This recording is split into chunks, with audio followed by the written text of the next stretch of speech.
Hi friends, welcome to share auto investment channel. நம்ம சேனலில் வந்து நிஃப்டியோட சார்ட் பார்த்துட்டு வரோம்.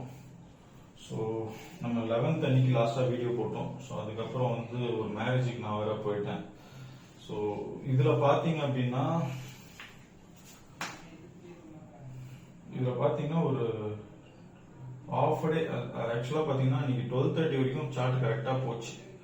12:30க்கு அப்புறம் நானே வந்து ஒரு வேலையா வெளியில போயிருக்கிறேன்னு சொல்லிட்டு ஒரு ஸ்டாப் லாஸ் போட்டுட்டு நான் போனேன். ஸ்டாப் லாஸ் ஹிட்டும் ஆச்சு. ஸோ இதுக்கப்புறம் உங்களுக்கும் என்னால் அப்டேட் பண்ண முடியல. ஓகேங்களா?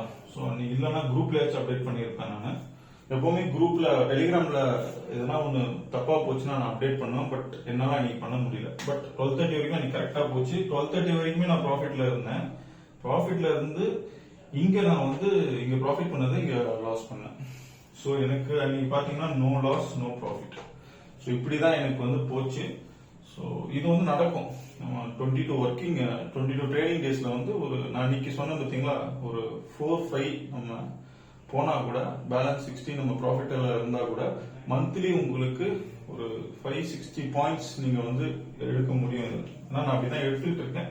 ஸோ அதனால வந்து நான் எப்படி மெயின்டைன் பண்றேன்னா, இங்க பாருங்க, 10 பாயிண்ட் கீழே ஸ்டாப் லாஸ் நான் போறேன்னா, மோஸ்டா வந்து ஸ்டாப் லாஸே போட மாட்டேன். ஆக்சுவலா நான் இருந்து ட்ரேட் பண்ணேன்னா உட்கார்ந்து பாயிண்ட்ஸ் கீழே போச்சுன்னா நான் க்ளோஸ் பண்ணிடுவேன். ஏன்னா நம்மளுக்கு கேப் டு கேப் ட்ரேட் இருக்கு. ஸோ கரெக்டான சப்போர்ட் அந்த டைமிங்க்கு, இந்த பர்ஃபெக்ட் டைமுக்கு வந்து ஒரு சப்போர்ட் கிடைக்கும் நான் எடுப்பேன் ட்ரேட். அந்த சப்போர்ட்டை உடைச்சு ஒரு கேண்டல் கீழே போகும்போது எனக்கு டவுட் இருந்ததுன்னா நான் க்ளோஸ் பண்ணி, டவுட்டே கிடையாது. போகுது அப்படின்னா அஸ்ட்ராலஜி தப்பு, அங்க வந்து நம்ம ரூல் வரலன்னா நான் க்ளோஸ் பண்ணிடுவேன். நான் வந்து இல்ல அஸ்ட்ராலஜி வந்து கரெக்டா இருக்கும், அவர் சொன்னது கரெக்டா இருக்கும்னா நம்ம வெயிட் பண்ணக்கூடாது. ஓகேங்களா? இதுதான் நான் வந்து ஸ்டார்டிங்ல இருந்தே சொல்றேன். சரிங்களா? ஏன்னா நம்ம வந்து மார்க்கெட் துரத்தக்கூடாது. ஓகேங்களா? நம்ம மார்க்கெட் பின்னாடி போகணும், ட்ரெண்டை ஃபாலோ பண்ணிட்டு போகணும். பட் அஸ்ட்ராலஜி வந்து ஒர்க் ஆகலையே நம்ம ஃபீல் பண்ணுவோம். நான் எதனா மிஸ்டேக் பண்ணிருப்பேன். நான் இந்த மிஸ்டேக் ரெக்டிஃபை பண்றதுக்கு எனக்கு ஒரு நாள் ஆச்சு. ஓகேங்களா? So mistake will happen, we have to rectify it. இல்லைன்னா நம்ம வீடியோ போடக்கூடாது. சரிங்களா? சோ நாளைக்கும் இன்னைக்கு நல்ல ப்ராஃபிட் தான். பட் என்னால அந்த மிஸ்டேக் நான் ரெக்டிஃபை பண்றதுலயே நான் கொஞ்சம் இதுவா இருந்தேன், பிஸியா இருந்தேன். It's okay, fine. So it will happen for everybody, not only for me. Okay, நாளைக்கு பார்ப்போம். ஓகே, எப்பவுமே அதான் சொல்றேன் கைஸ், 100% உங்களால எந்த ஒரு பிசினஸ்லயும் இருக்க முடியாது. ஓகேங்களா? கரெக்டான பர்ஃபெக்டான ஒரு இது வேணும், பேலன்ஸ் வேணும். அப்படின்னா என்னன்னா, நீங்க வந்து கரெக்டா ட்ரேட் பண்ணணும். ட்ரேட் எடுக்கிறீங்க, பிரைஸ் போகுது. ஓகேங்களா? இது சப்போர்ட்ல வந்து நான் கொடுத்திருக்கிற டைமிங் வந்து இந்த இடத்துல வருதான்னு பாருங்க. சப்போர்ட்ல வருதா, ட்ரேட் எடுங்க. அது கீழே கொஞ்சோண்டு ஒரு 10 பாயிண்ட் நீங்க கீழே வச்சுக்கோங்க. நான் எப்பவுமே ஸ்ட்ரைக் வந்து 200 rupees ஸ்ட்ரைக் தான் நான் எடுப்பேன். சரிங்களா? 180 இருந்து 200 rupees இல்லைன்னா 220 rupees அந்த ஸ்ட்ரைக் தான் எடுப்பேன். 180 to 200. ஸோ அப்ப நான் 10 பாயிண்ட் மட்டும் ஸ்டாப் லாஸ் வச்சுப்பேன். ஸோ அந்த 10 பாயிண்ட் என்னானாலும் சரி, கரெக்டான இடத்துல நான் ட்ரேட் எடுத்துட்டு 10 பாயிண்ட் கீழே வராது மோஸ்டா. சரிங்களா? வந்துச்சுன்னா நான் க்ளோஸ் பண்ணிடுவேன். பாரபட்சமே பார்க்கணும். இல்ல நான் வெயிட் பண்ணுவேன், வெயிட்டே கிடையாது. அப்படி பண்ணீங்கன்னா உங்களுக்கு லாஸ் வராது. ஏன்னா இந்த 10 பாயிண்ட் நான் அடுத்த ட்ரேட்ல நான் எடுத்துப்பேன். நான் அடுத்த ட்ரேட்ல எனக்கு இப்ப இந்த சப்போர்ட் இருக்கு பாத்தீங்களா, அடுத்த ட்ரேட்ல எனக்கு 20 பாயிண்ட் கிடைக்கலாம். இந்த சப்போர்ட் கொஞ்சம் பெருசா இருந்ததுன்னா 30 பாயிண்ட் கிடைக்கலாம். 10:2, அதாவது 10 பாயிண்ட வச்சு நான் 20-30 பாயிண்ட் எடுப்பேன். நான் புரியுதுங்களா உங்களுக்கு நான் சொல்றது? So based on the support resistance தான். இது எத்தனை பாயிண்ட் நீங்க பிளான் பண்ணணும். நான் ஒரு நோட்ல எழுதி வச்சுட்டு இந்த ஸ்ட்ரைக்கு, இந்த ருபீஸ், ஸ்டாப் லாஸ் எல்லாமே நான் மார்க் பண்ணிடுவேன். ஒரு ட்ரேட் புக் மாதிரி போட்டுருங்க. ஒரு நோட்டு பக்கத்துலயே வச்சுட்டு ட்ரேட் புக் மாதிரி போட்டுட்டு 10 பாயிண்ட் கீழே வச்சிருங்க. அது என்ன ஆனாலும் நீங்க க்ளோஸ் பண்ணணும். அஸ்ட்ராலஜி எதுவுமே கிடையாது. Astrology it's a tool. 70% work ஆகும். சப்போர்ட் ரெசிஸ்டன்ஸ், கேன் அனாலிசிஸ் அது உங்களுக்கு 30% ஒர்க் ஆகும். அதையும் மீறி உங்களுக்கு லாஸ் வருதுன்னா வரக்கூடாது. க்ளோஸ் பண்ணிட்டு போயிட்டே இருக்கணும், கண்ண மூடிட்டு. சரிங்களா? அப்படின்னா தான் நீங்க மார்க்கெட்ல இருக்க முடியும். யாருமே 100% பண்ண முடியாது. புரியுதுங்களா? யாருமே பண்ண முடியாது. சோ அதனால என்ன ஏதுன்னு பார்த்து உஷாரா பண்ணுங்க. கண்டிப்பா வந்து மந்த் எண்ட்ல கண்டிப்பா ஷூரா ப்ராஃபிட்ல இருப்பீங்க. இங்க வந்து நான் 20 பாயிண்ட் வச்சேன், கொஞ்சம் கீழே மேல வரும்னு நினைச்சு வெயிட் பண்ண, இன்னும் கீழே போயிடுச்சு. நான் வரும்னு நினைச்சேன், இன்னும் கீழே போயிடுச்சு. இந்த மாதிரி தான் 10 ட்ரேடு சம்பாதிச்சிருப்பீங்க. அது எல்லாத்தையுமே இங்க விட்டுருவீங்க. புரியுதுங்களா? 10 ட்ரேடு சம்பாதிச்சிருப்பீங்க கரெக்டா ரூல் போட்டு. உங்களுக்கு வந்து ஒரு டிசிப்ளின் வேணும் ட்ரேடிங்ல. எல்லாம் டிசிப்ளின் சொல்றாங்க, இதுதான் டிசிப்ளின். நான் இது தாங்க, இது இவ்வளவுதான் 10 பாயிண்ட் தாங்க நான் கொடுப்பேன். எனக்கு இவ்வளவு காசுக்கு, எனக்கு இவ்வளவு பைசா வர்றதுக்கு நான் 10 பாயிண்ட் தான் கொடுப்பேன். சரிங்களா? அன்னைக்கு நான் அப்படியே செகண்ட் ஹாஃப் எனக்கு ஒண்ணுமே என்ன சொல்றது, நான் வெளியில இருக்கிறேன், 3 o'clock ஓபன் பண்ணி பாக்குறேன், ஹிட் ஆயிருக்கு, ஸ்டாப் லாஸ் ஹிட் ஆயிருக்கு. ஸோ பார்த்துட்டு சரி ஓகே இட் ஹேப்பன்ஸ் அப்படின்னு சொல்லிட்டு ரெக்டிஃபை பண்ணலாம்னு வச்சிருக்கேன். எனக்கு அது என்னென்ன கண்டுபிடிக்க முடியல, எனக்கு ஃபுல்லா ஆயிடுச்சு எனக்கு டைம். ஸோ வீடியோ போட முடியல. ஸோ இதுதான் கைஸ், கரெக்டா நீங்க ஸ்டாப் லாஸ் போட்டு கரெக்டா நீங்க 10 பாயிண்ட் விடுற மாதிரி நீங்க பண்ணிக்கங்க. இவ்வளோ மணி போகுது அப்படின்னா பரவாயில்ல, இவ்வளோ காசு வருது, கரெக்டா அந்த டைம்க்கு ஏற்ற மாதிரி சப்போர்ட் ரெசிஸ்டன்ட். அதே மாதிரி நான் இத்தனை கொடுத்துருக்கேன், ஒரு நாளைக்கு 2 ட்ரேடு லாஸ் ஆச்சுன்னா அன்னைக்கு உங்களுக்கு நாள் சரியில்லைன்னு அர்த்தம். இதையும் நோட் பண்ணிங்க. இப்போ ஒன் டே 20 பாயிண்ட் லூஸ் பண்ணிட்டீங்கன்னா நீங்க டேவை ஸ்கிப் பண்ணிடணும். For one day, if you lose 20 points, please skip the trade. என்னன்னா அன்னைக்கு வந்து உங்களுக்கு அஷ்டம நட்சத்திரம் போகும். அஷ்டம நட்சத்திரம் அப்படின்னா என்ன சொல்றது, 8ஆம் அதிபதி 12, 6, 8, 12 சொல்லுவாங்க. ஸோ அந்த நட்சத்திரத்தின் அதிபதி போனாலும் நான் கரெக்டா சார்ட்டே கொடுத்தாலும், இப்படிதான் ஏற போகுதுன்னு நான் சார்ட் கொடுத்தாலும் இந்த இப்படி இறங்கி இப்படி மறுபடியும் ஏறும். ஸோ அப்போ நீங்க என்ன பண்ணுவீங்க, இந்த இடத்துல வாங்கிடுவீங்க, இங்க இறங்கும்போது வித்துருவீங்க, ஸ்டாப் லாஸ் ஹிட் ஆகும். தப்பான இடத்துல வாங்கிட்டு அந்த மாதிரி நடக்கும். அது ஒன்றும் பண்ண முடியாது. ஸோ அந்த மாதிரி டேஸ்ல வந்து 20 பாயிண்ட்ஸோட தப்பிக்கிறது வந்து மூலதனம். சரிங்களா? ஸோ அதனால தான் சொல்றேன் 20 பாயிண்ட். அன்னைக்கு சார் வந்து ஒரு லைனா கொடுத்துருக்காரு, 20 ட்ரேட் கொடுத்துருக்காரு, அதனால நான் 20 ட்ரை பண்றேன். அப்படி பண்ணவே கூடாது. 20 பாயிண்ட்ஸ் நான் அன்னைக்கு விட்டுட்டேன்னு, அன்னைக்கு டே எனக்கு வந்து 20 பாயிண்ட்ஸ் நான் விடுறதுக்கு ரெடி. 20 பாயிண்ட்ஸ்னா என்னாச்சு, நான் வந்து பாத்தீங்கன்னா 250 குவான்டிட்டி எடுப்பேன். அது என்ன சொல்றது, நான் ஸ்டார்டிங்ல 50 குவான்டிட்டி எடுத்துட்டு இருந்தேன். மந்த் ஆன் மந்த் நான் இம்ப்ரூவ் பண்ணிட்டேன். 50 குவான்டிட்டி 100 குவான்டிட்டி ஒரு 3 மாசம் கழிச்சு, அதுக்கப்புறம் ஒரு 3 மாசம் கழிச்சு 150. ஸோ அந்த மாதிரி நான் வந்து எடுத்தேன். ஸோ இப்போ நான் 250ல இருக்கேன். நீங்க என்ன லெவல்ல இருக்கிறீங்கன்னு தெரிஞ்சுங்க. எவ்வளவு மணி உங்களை விட்டு போனா பரவாயில்ல அப்படின்னு உங்களுக்கு ஒரு சாட்டிஸ்பாக்சன்ல அந்த இதுதான் நீங்க சூஸ் பண்ணணும். சரிங்களா?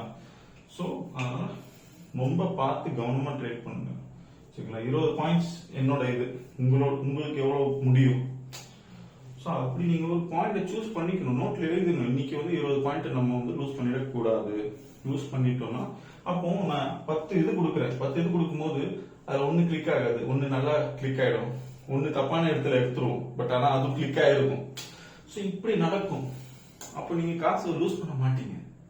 டே எண்ட்லயும் உங்களுக்கு நல்ல ஒரு 10,000 15,000 ப்ராஃபிட்ல இருப்பீங்க. புரியுதா உங்களுக்கு? அதனாலதான் சொல்றேன் ஸ்டார்டிங்ல இருந்து. ஸோ காசை கவனமா வந்து ஹேண்டில் பண்ணுங்க. ஓகே? ஸோ நாளைக்கு கொஞ்சம் ரிஸ்கான ட்ரேடு தான். ஓகேங்களா? நாளைக்கும் வந்து ஒரு ரெட்டப்பட ராசி தான். பட் என்ன பொறுத்த வரைக்கும் நாளைக்கு ஒரு டே எண்ட்ல ஒரு புல்லிஷ் இருக்கும்ன்ற மாதிரி எனக்கு ஐடியா. அந்த இடத்துல ஒரு ட்ரேட் பண்ற மாதிரி ஒரு ஐடியா. ஓகேங்களா?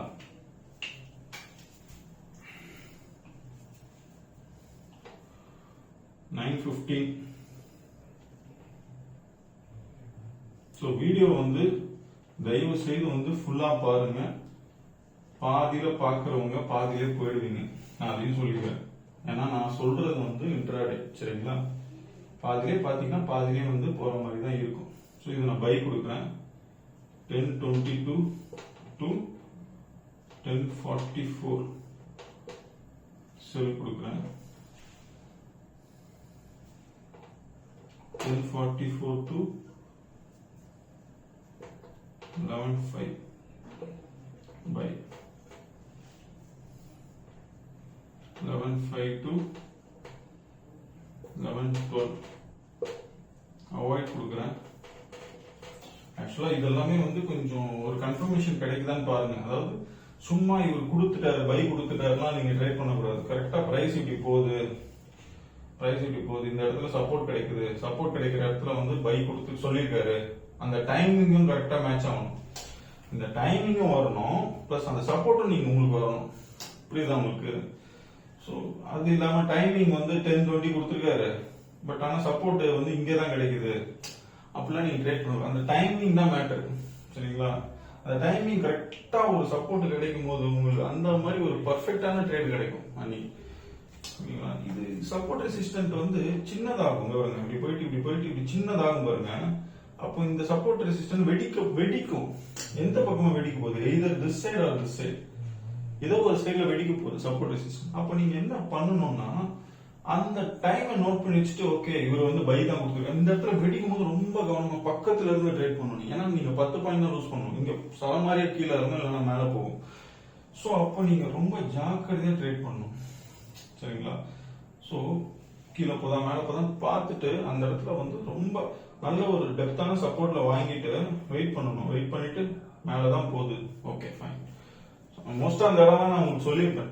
டெலிகிராம்ல வந்து அந்த மாதிரி ஒரு 2-3 கால்ஸ் கொடுத்துருக்கேன், 2:30 சம்திங், ஓகேங்களா? ஸோ அந்த மாதிரி வந்து ஒரு வெறித்தனமான ஒரு ட்ரேட் வந்து கிடைக்கும் உங்களுக்கு, ஓகேங்களா? அந்த டைம்ல சப்போர்ட்லாம் வந்து பாத்தீங்கன்னா ரொம்ப 10 பாயிண்ட்டுக்கு நீங்க சப்போர்ட் இங்க வச்சிருப்பீங்க, ஒரே அந்த ஒரு ட்ரேட்லயே உங்களுக்கு 40-50 பாயிண்ட்ஸ் கிடைச்சிடும்.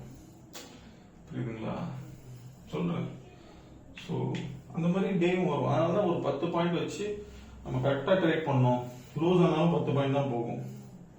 இங்கெல்லாம் வந்து கீழே போச்சுனாலும் பிச்சுக்கிட்டு போகும், மேல போச்சுனாலும் பிச்சுக்கிட்டு போகும். We have to be very careful in this particular area. Okay, so that is why I am keep on explaining.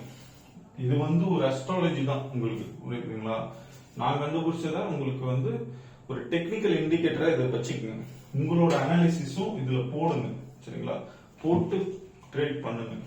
Okay, இப்போ 11:15 12:58 பை கொடுக்குறேன். 12:58 to 143 செல் கொடுக்குறேன். 143 to 223 பை கொடுக்குறேன். 223 to 236 ஓவர் 236 to 330 ஸ்ட்ராங் செல்.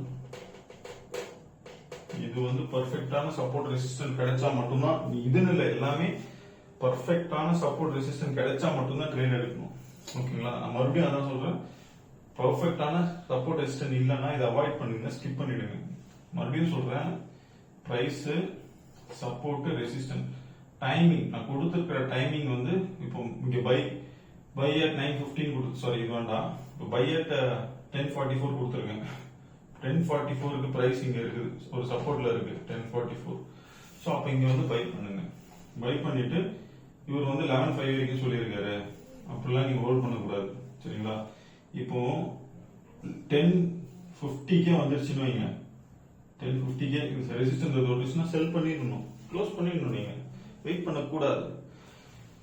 நடுவில் கூட ரெசிஸ்டன்ஸ் ஜோன் இருக்கலாம், பிரைஸுக்கு நடுவில் கூட ஒரு ரெசிஸ்டன்ஸ் ஜோன் இருக்கும். அந்த ரெசிஸ்டன்ஸ் ஜோனை பார்த்தோன்னே க்ளோஸ் பண்ணிடுங்க, ஓகேங்களா? ஸோ அதுதான் அந்த மாதிரி தான் நீங்க ட்ரேட் பண்ணணும். எப்பவுமே 10 பாயிண்ட், அதாவது நீங்க டிசிப்ளின், ட்ரேட் டிசிப்ளினை மெயின்டைன் பண்ணுங்க. மெயின்டைன் பண்ணீங்கன்னா மார்க்கெட்ல இருப்பீங்க, மெயின்டைன் பண்ணா மார்க்கெட்டை விட்டு போயிடுவீங்க, சரிங்களா? இது எல்லாமே அஸ்ட்ராலஜி, எல்லாமே ஒரு அஸ்ட்ராலஜி கேன் அனாலிசிஸ் எல்லாமே வந்து ஒரு 90% தான் வேலை செய்யும். 10% நம்ம கிட்ட தான் இருக்கு, டிரா பண்ணணும், ஓகேங்களா? ஏன்னா இது இன்ட்ராடே. இது பாருங்க, ஸ்டீல் கேஸ்ட் நான் சொன்னதெல்லாம் 20% போயிடுச்சு. பிரஸ்டீஜும் வாங்கியிருந்தேன், பிரஸ்டீஜும் நல்லா இப்போ ஒரு 7% வந்துருச்சு. ஸோ அந்த ஸ்டாக்ல நான் கவலைப்பட மாட்டேன், அது ஜஸ்ட் அப்படியே வாங்கி வச்சுட்டா போதும். ஸ்விங் ட்ரேடிங் மாதிரி அப்படியே மேலதான் வரும் அப்படின்ற மாதிரி நம்ம வெயிட் பண்ணலாம். பிர்லா இப்போ இன்னொரு ஸ்டாக் கூட வாங்கியிருக்கேன், அது நாளைக்கு சொல்றேன், எனக்கு அது பேர் மறந்துச்சு. பிர்லா வாங்கியிருக்கேன், நான் சொல்றேன் நாளைக்கு, சரிங்களா? நாளைக்கு திங்க் பண்றாரு. நீங்க வாங்கியிருக்கேன் அந்த ஸ்டாக் நல்லா இருக்குன்னு சொல்லிட்டு பிர்லா பவரானு தெரியல, பார்த்து சொல்றேன் சரிங்களா. ஸோ இப்படிதான் இருக்க போகுது கைஸ் நாளைக்கு. So thank you. எதனா இது இருந்தால் கமெண்ட் பண்ணுங்க. இந்த வாரம் வந்து கமெண்ட்டை நான் வாசிக்கிறேன் ஓகேங்களா. ஸோ சேனல் சப்போர்ட் பண்ணுங்க ஓகேங்களா. Thank you guys, thank you for your support.